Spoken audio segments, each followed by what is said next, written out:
You made me do this. You made me do this.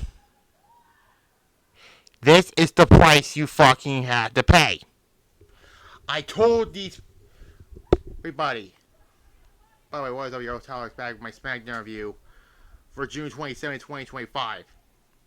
I told you people, I said no to Saudi Arabia.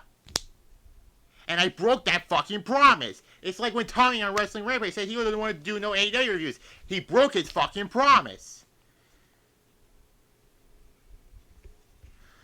Yes.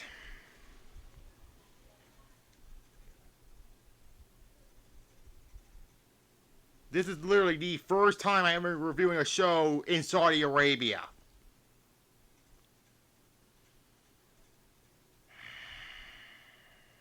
It was in the Kingdom Arena in Saudi Arabia.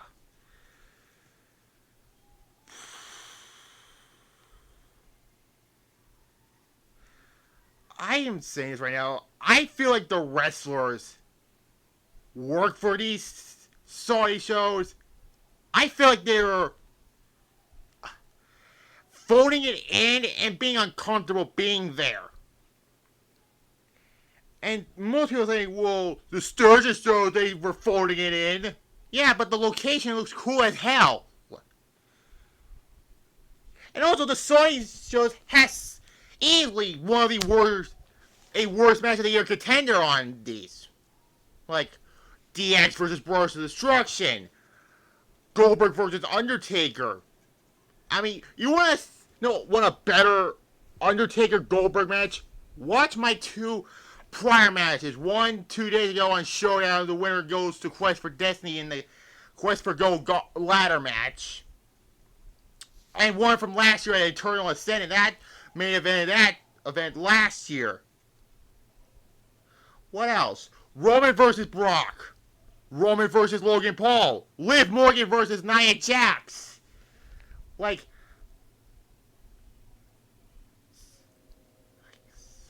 what else? Like, Seth Rollins versus Baron Corbin. Like,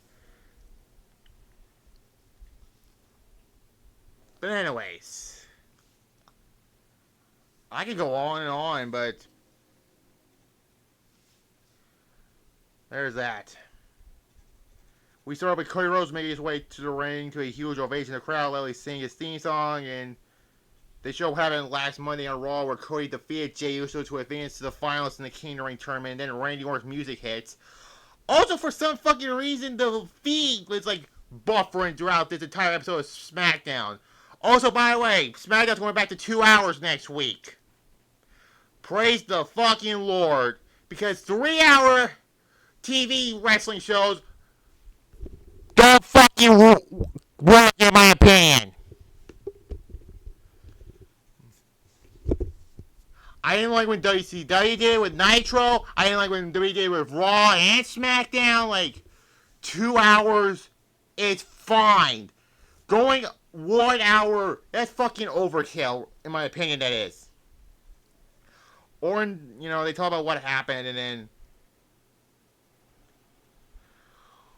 Orton asked a question about the crowd before he addresses Cody. The crowd, if they watched Monday on Raw where Rose defeated Jey Uso, and then the feed cut out, and they show like for like 20 fucking minutes this whole thing is. And after that, the feed came back, and there's like this weird camera angle for some reason during the promo. Like, I couldn't concentrate on the fucking promo because the fucking, like, oh boy, it's one of these side shows where the camera goes into business for itself. And then Michael Cole and Wade Barrett welcome back, and Cole apologizes for the issues, and then apologizes that Wade Barrett is the first face, and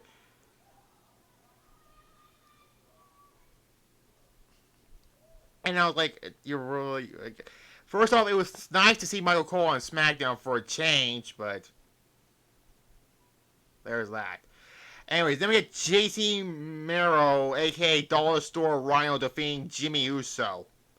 This was meh.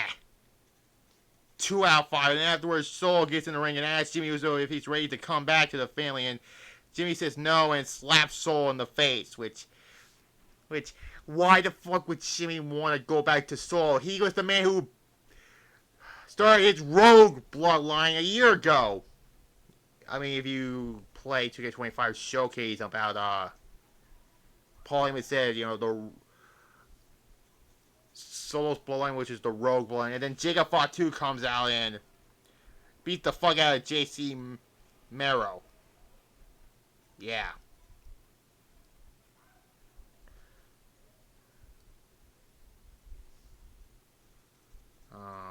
There's that. Then we get DIY.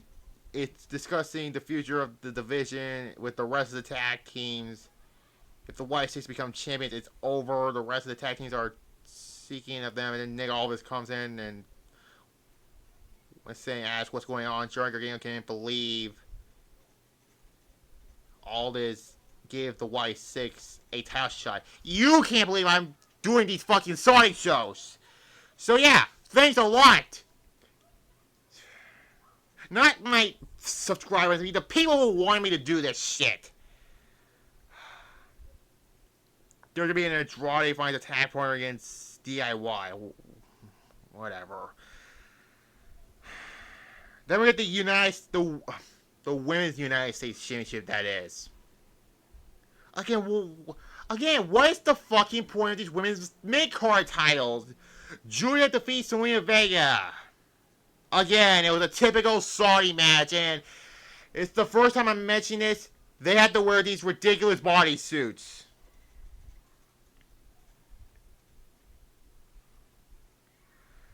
These fucking... Fuck the... Well, I can't stand this whole Saudi deal. 2.5 I'll give it. And yes, Michael said next week SmackDown will return to its 2-hour format. It better stay fucking 2 fucking hours. I mean, you did it last year with Raw. You should have kept SmackDown 2 hours. I'm sorry.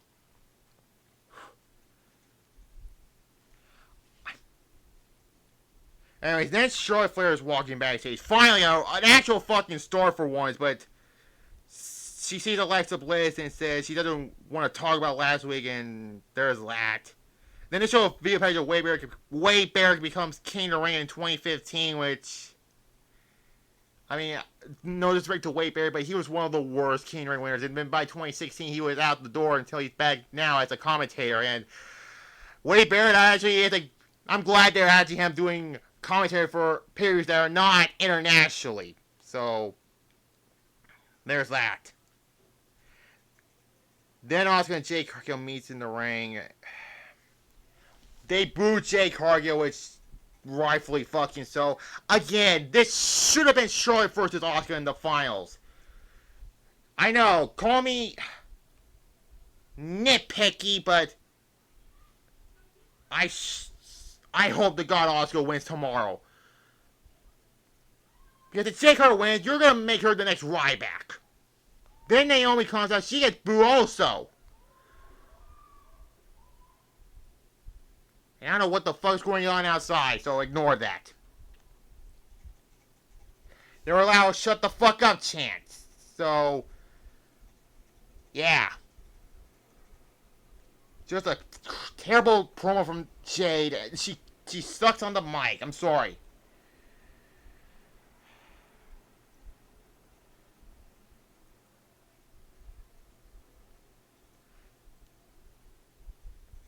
Anyways, then Raw GM Old Eagle and Nick Aldis discuss the situation of the women's tag titles. Here's my question.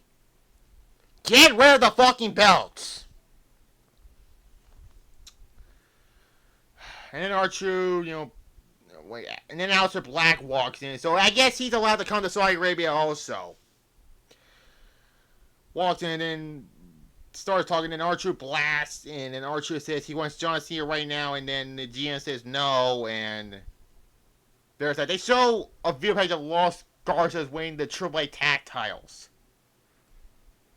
Again, WWE's allowed to let their wrestlers compete in other companies, so that's why NXT's Trick Williams is the TNA champion. Yeah, they literally pull a Rock from 2001. And by the way, Andrade's mystery partner is Ray Phoenix, by the way, if anyone knows who it is. They defeat DIY. Honestly, this was actually a good tag match, but it went on too fucking long. But yeah, 3 out of 5 I'll give it. 1 second, please. I'm back. Then it showed, the video of John Cena and CM Punk for the WWE Championship Tomorrow Night Champions. R-Truth gets in the ring,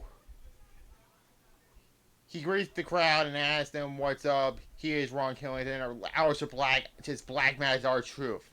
What was the fucking point of this?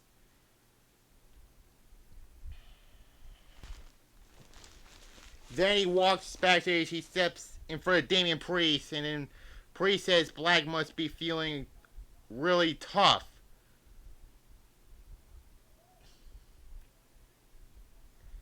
So, Aleister Black's apparently a heel again.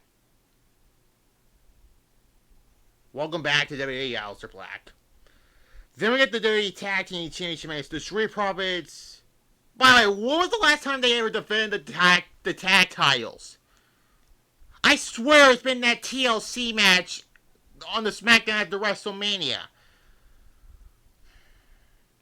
Fought the Wyatt Six, and this match ends in a clusterfuck. 2 out of 5, I'll give it.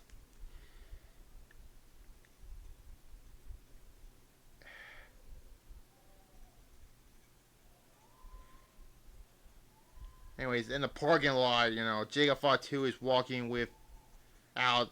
Then Jimmy Uso confronts him, and Uso says he has respect for what Fatu is doing, and then Fatu says they'll be alright in his finish in where he fits in. Fine, I like at Money in the Bank where Jacob Fatu says, I hate you to Solo. It was well overdone by that, but I kind of knew that going into Money in the Bank. I kind of knew that Jacob Fatu was going to turn on Solo. And he has potential. There's that. And then finally, well, not finally, but we got the Punk Cena segment at the end, but we get this fucking last woman's sandwich for the women's championship. And oh boy, Saudi Arabia, they're easily getting worst match of the year contenders. I swear to fucking God, like I said before with DX Brothers of Destruction, Rollins, Corbin, Goldberg, Undertaker. Even though I was excited for that match, but the less we say that, the better. It was, if it was in their primes, it wouldn't be an issue. What else? Roman versus Brock. Roman versus Logan. Liv Morgan versus Nia Jax. Etc., etc. Well, Timmy's right, Nia Jax is, spoiler, worst match of the fucking show. I swear to God, she hadn't defended the belt since she defeated Nia Jax before. They tried Naomi to cash in the briefcase during the fucking last one saying it's like, you didn't fucking learn from Austin Theory at SummerSlam, so why the fuck would you do this?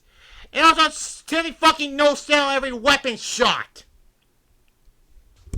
Sell weapon shots! You're not the fucking Ultimate Warrior! 0. Fuck this match. I'm sorry, they should get the belt to Charlotte. I'm sorry, call me what you want. They should just let Charlotte win the belt at WrestleMania, but no. Next. The Raw will start at 6 p.m. because there's that. Then John Cena and CM Punk had their face-to-face confrontation before Night Champion. Cena said, came in, he hits the ring, the crowd chants, Cena sucks, Then a familiar John Cena music hits, and it says Punk Life.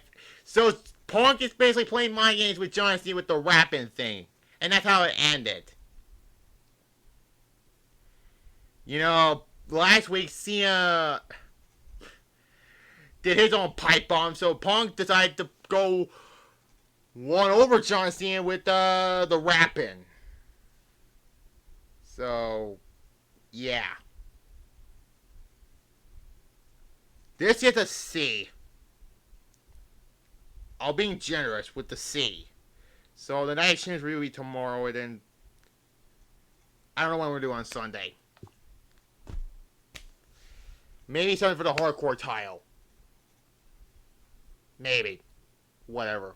Because that Legends Future Great season is back on, so I can't do the first Guardians of the Galaxy review. So I'll save that for Tuesday. There. You will see the Night Exchange review tomorrow. There's that. Like this video, comment below, subscribe to this channel here, click the notification bell. As well as my secondary channel, Tiles Retro Reviews, you will see ECW Anarchy Rules 1999 on there. And there. Are you happy now? Goodbye.